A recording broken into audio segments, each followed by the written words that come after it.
Chris Cuomo, right? We're going to deep dive into the money. He dropped a video on his platform that I thought was very, very informative. And the basis behind it was 3 key takeaways from being at the Democratic National Convention. All right. So we're going to get into what he's talking about. And he reported, and I think he was pretty fair. He has some criticisms for both the Republicans and the Democratic side. And so I think that it's a good thing for us to be able to go over. If you haven't seen it already, I think that you'll be interested in seeing this. Make sure you hit a like for the algorithm, subscribe to the channel, and turn on your notifications. Let's get into it, y'all. Known. Look, I'm Chris Cuomo. Welcome to the Chris Cuomo Project. So, we're here at the DNC. Show them. Everybody's coming out. They're on their speakers. You know, the speakers during the day matter in a way that the speakers at night don't. The speakers at night are the stars, right? They're the galvanizers. But these are the soldiers. This entire convention is about a 2-tiered game. And that's going to be my third point that I'm going to tell you, but I don't want to waste it. These are the soldiers. The party needs these people, okay, who give this, and they give this, all right? They don't necessarily give this. These are the people who work constituencies, work communities, work issues. So it's about energizing them, making them feel that it's worth it to take the time off their jobs, okay, to take the time away from their families. Big names galvanize that at night, right? They're the special sauce. Here are the 3 things that we've learned. 1, we now know what happened to Joe Biden. Joe Biden was absolutely pushed out. Joe Biden did not want to get out. Now look, you can say at this point, the party's fine with it. Every poll that we see has over 80, 90% of Democrats are good with the switch.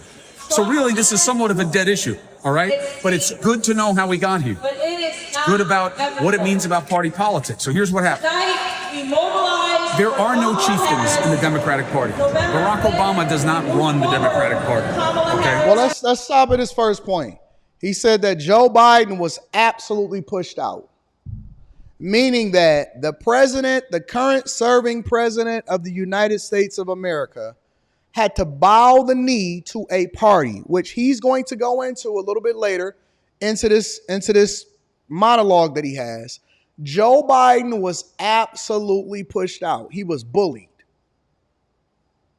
How, in my opinion, and this is one of the takeaways that I have from it, how can we have trust that a person can lead us when they can't even stand on their own 2 feet on what he thinks is best for the country, let alone for his party? How you gonna lead a country and you're telling me you're in charge, but you feel like Joe Biden in his heart felt like he was the best person for the job? That means that everything that he said up on that stage as far as the first day, because he flew in and he flew out the same day. He flew in and he flew out the same day. The Democratic National Convention was supposed to be planned for him. It was supposed to be a celebration of him. It was supposed to be a celebration of his leadership. And also, it was supposed to be a championing of the fact that he is the best person to lead the United States of America going forward, which basically tells you that at the very least on the Democratic side, it's not democratic. You know what I'm saying? It's not based off of what's best for the country. It's based off of what's best for the party.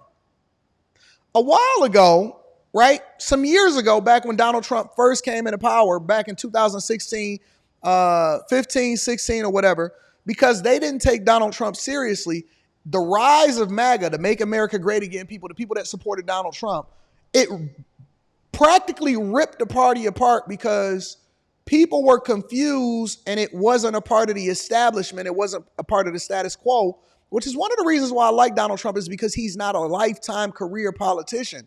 And so what happened was he came in with a message of, we need to drain the swamp. And he would go at Republicans and he would go at Democrats and he would call them names and he would say, hey, this person is a POS. We need to fire this person, fire this person, fire this person. And that's kind of sort of the tumultuous relationship that came along with him and the governor of Georgia, right? And now they're supposed to be on better terms or whatever, so on and so forth. But my point is that what Chris Cuomo is telling y'all is that this is party politics, not the best person for the job, not the best person for the policy, not any of that stuff. They trying to control the Congress. They trying to control all the legislative branches, and they pick who they want you to vote for not the other way around. You are not the people that are picking, which is one of the reasons why you didn't have a primary, you didn't have a runoff, you didn't have anything. They gave you Kamala Harris, in which that's why we say it's a diversity, equity, and inclusion pick. Joe Biden was given Kamala Harris. I don't believe for one moment that Joe picked Kamala. This is my personal opinion. I don't believe for one moment that Joe Biden picked Kamala to be his vice president of the United States of America. I don't believe it. I believe that was selected for him. The same way that he was pushed out is the same way that I think that he picked Kamala Harris. It wasn't his pick. I don't even think that Joe Biden is running the White House. I think that they making Joe think that he has some power, and he has nothing. He is nothing but a talking head. He is nothing but a figure for people to give you. So when you think that Joe Biden is the one that is making the decisions, the question that we have for ourselves is, who is really running the White House? Who's the person that is charged? Who's the person in charge? I don't believe, even in my heart, as much as whether you like or you dislike Joe Biden, whether you think he did a good job, whether you think that his 50 years in politics was good or bad, in no way, shape, or form can you convince me that Joe Biden is the person that picked or is making the decisions every single day on what's going on inside of the White House. Never. Because I believe when it was early reports in 2021 to 2022, where I was reporting that it was so much chaos and it was leaks that was coming out from her camp and his camp that she was difficult to work with. People hated being up under her, and that they didn't really rock with her like that, but they needed her in order to secure a certain vote. So that is true politics. That is truly what is happening within our political sphere. He was pushed out. How you gonna push out supposedly the most powerful person in the world, the leader of the free nation, supposedly? How do you push out somebody? Listen, everything that he said in that speech, it falls on deaf ears for me now. All of the celebrations, the signs that they had, we love you, Joe. Fake. All of the signs that they had, we love you. Oh, thank you, Joe. Thank you, Joe. All of the chants, all of the accolades and stuff is nothing more than a posturing and a presentation, but it's not how people really feel. And the one thing that I've always said is, I don't want nobody to be here for me just because they think that that's what I want them to do. You got to be here because you want to be here. Even in a relationship, I don't want to be around nobody that don't want to be here. That's my one rule. I will never force you to be here against your will. You got to want to be here. You got to want to rock with me. You got to be authentic in what it is. Now, if we looking at it from a business perspective, hey, we don't necessarily rock with each other, but look, I need you to do your job and I'm going to do my job. That's what corporate America is for. But if the most powerful person supposedly is the person that is basically being pushed out, he was bullied. Joe Biden, according to Chris Cuomo, was bullied out of his position. What does that tell you? What does that tell you about us and how it is that we're marketed to as far as who it is that we're supposed to pick? And most people don't even select things based off of their own. They don't have their own mind. They're not picking on their own. It's being picked for you, and then you're celebrating it as a result of it. I'm going to try to skip through this and we don't get through this. That's not how it works. It's about constituencies and influence in that moment. So what happened? They were learning from regional pollsters that in counties that mattered, that would determine congressional seats, Democrats were sinking. The presidential nominee, the presumptive one, Biden, wasn't able to get there, wasn't able to pump them up, wasn't able to deliver money. Moments become momentum in politics. Moments become momentum in politics. What does that mean? The polls start to drop. The local organizers start to worry. The donor base starts to hear about it, starts to get a little itchy. Am I making a bad investment? The people who are your bundlers that I've talked to you about before, the people who call the people with the money, started to get nervous. Think about that, y'all. The people with the money start to get nervous. The people with the money, the donor base, they are saying, are we making a bad investment and giving you guys money because I'm not sure that you're going to be able to deliver, not only from the president, but all of these congressional districts that is going to control where it is that they have money put into what's happening. Look, man, look, I'm going to just be real with you. I'm going to be 100% real with you. It's dirty. It's dirty. All of them big speeches, all of the, oh my God, we're going to go after the. I was looking at a video and I did a review of it on the Anton Daniels channel with a long time campaign worker, and was always involved for years and years and years in political politics and the DNC and the Democratic Party and stuff like that. And they said it. They said, listen, she said it. Go and look at my video. She said, majority of the time, 90-something% of the time, they do not talk to the voters. They do not talk to the people. They only calling and talking to and getting feedback from big money people. They are on the phone begging all day long, getting their campaign workers, getting on the phone with certain people. If certain people donate a certain amount of money, then they can get the president on the phone, and they are begging. Oh my God, are you going to donate? Are you going to create this super PAC? Begging all day long. She said it turned her off so much. It turned her off so much that she's not even willing to continue to vote for Democratic people anymore, because she see how dirty that they really are. Because see, it's one thing for you to present to me and say, hey man, listen, yep, we are going to cut taxes, but we're going to cut taxes for rich people so that they can ultimately bring their money back from overseas over here and show me what's really going on. The thing that I like about Trump, even though I know that he can't say everything. I know that he's also, in a way, bought and paid for. Absolutely. I'm not delusional. I'm not going to sit here and promote something for you that's not real. I also think that he has the best interests of the people in heart. I know that he can't win this election unless he got big money donors behind him too.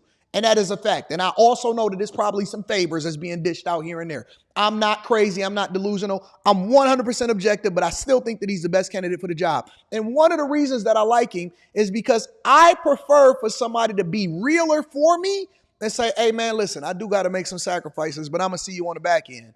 Tell me what's really going on and say, yeah, man, look, but don't sit here and pretend to me like you for the people, like they are on the Democratic side, when we know for a fact that every single decision that they make is not what's best for the people, is based off of how they're being controlled. Similarly to how Joe Biden got pushed out of office. You're not going to sit here and tell me that these people are on the up and up and that they're presenting to you the truth. Listen, don't lie to me. Don't lie to me to my face.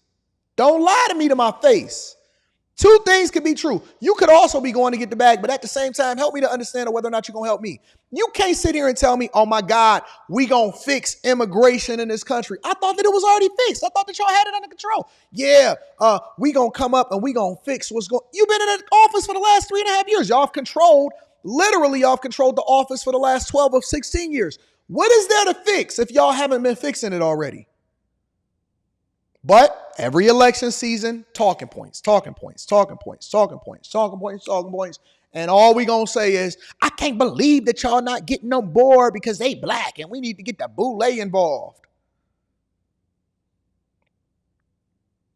I am not suicidal. I love my life. I 100% love my life. I am not under duress. I am not feeling like I need to kill myself. I feel very, very great, and I am not suicidal. Let me skip past that. I want to go over into another point that he goes into. Now's the third point, okay? And this, to me, is the biggie. What did we hear at the RNC? We're going after the elites, baby. We're going after these big corporations with their two set of rules, where it's all about them, and Trump can do it because he knows them, and they can't own him. Even though he's taking their money hand over fist in ways and amounts we've never seen before. Out where I live on Long Island, insane amounts of money, millions per person. Wow. That's what they said. What do you hear here? Going after the corporations for price gouging. That's why you have high grocery prices. I don't really believe that, by the way. The margins in groceries are very thin. It's about the supply chain. It's about the cost structure. It's about the cost of money. It's about how much money was put in to the economy. It's complicated. It's a world market. It's a world explanation. We don't like complicated in politics. So it's convenient to say go after the corporations and the gouging. Fine, everybody loves that. But here's the reality. You want to hear something that is a fucking shocker? These are the people. These are the soldiers. And look who's looking down on us. Look who's looking down on us. Ring it around. Look all the way around. You start at the first level with the media people. They didn't get those boxes for free. They did not get those boxes for free. You then get to the next level of suites. You see all those suites with glass boxes? On the other side, there are these curtains that get pulled across when people come in for meetings. Those are all corporate donors. 500 grand, 700 grand, $1 million, $1.5 million. I'm not making up the numbers. They're on the menu sheet for the convention. RNC, same fucking thing. So literally, the people you say you're going to go after are looking down on you. You want to go get them, go fucking get them. They're right there. The money has exploded in politics. You almost don't have two parties when it comes to this anymore. The theory of the uniparty is real in as much as this one point is true. They need the money. And after Citizens United, legal money is the most dangerous money in the game now. PACs, super PACs. It allowed corporations and rich individuals to completely go around and blow up any kind of common sense about what matters in politics and motivating message. So the message, the point of this whole conversation is, the message is for you. The real work, right? The real people that are determining what is happening in this country, they right there at the Democratic National Convention. They're right there at the Democratic National Convention. They pull the curtain close, right? When certain people come in, they got the back entrances. They paying $500,700,000. What you think that place is packed with volunteers? You think that the Democratic National Convention, that they make their money based off of volunteerism? You over there on the streets, hustling out, putting up street signs, getting people to sign up, getting people to register to vote. Who you think that's funding this whole thing? Do you know how much they are paying people to work at campaign polling places? I know. I'm familiar because I know people that do it. I know that they're exploding in the amount of money that they're incentivizing people to work that push a certain agenda on election day. If you want to go for the corporate interests that are clapping for you in your speech, that is funding your campaign in these super PACs, they right there. They're right there. They're in the suites, looking down on the very people that are smitten with the speech, and it's all a chess game. I love the game of chess. I love the game of chess. You know why? Because chess is a reflection of life. Most people are pawns, and they only go one way. And they're the most sacrificial of them all. 100%. This show, we're going to get into the housing crisis that's coming up. If you don't think that there are people that are going to benefit significantly, and see, I don't have access to these rooms. I only have access to the roomers. And so I operate, and one of the things that we talk about aside of the Patreon, if you were a part of Stock Club this weekend, if you weren't a part of Stock Club, you really missed it. You can go back and you can rewatch it and you can go and talk about it and have a conversation. But I broke down more than just the stocks. I broke down the behind the scenes of how things happen in certain rooms that I've been in that's basically manufactured, understanding that you are going to suffer as a result of it.